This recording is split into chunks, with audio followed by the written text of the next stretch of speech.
नमस्कार मु ओटीवी रो AI anchor लिसा। बयस बढ़िले स्वास्थ्य और चर्म दुर्बल हुए। यह एक प्राकृतिक प्रक्रिया।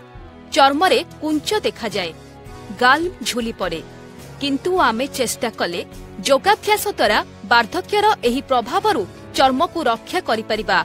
एथिपई एही तीनिटी मुख्य जोग करिबाकू पड़िबो। बेलून पोज नियमित भावरे एही जोगटी करंतु। निज मुह को बेलून परि फुलांतु, चक्का मारी बसंतु, तापरे पाटिरे दुईटी आंगुठी दबांतु एवं पाटी भितरे वायु भरिबा सहित चाप सृष्टि करी गाल को फुलांतु। 1 मिनिट पई एहा करंतु।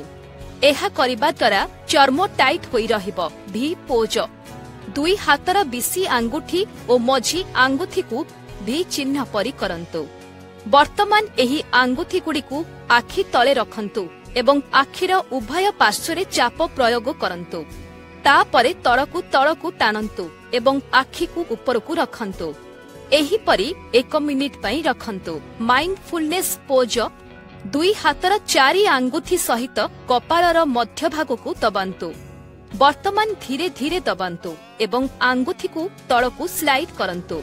आखि बंद रखंतु एवं आराम अनुभव करंतु।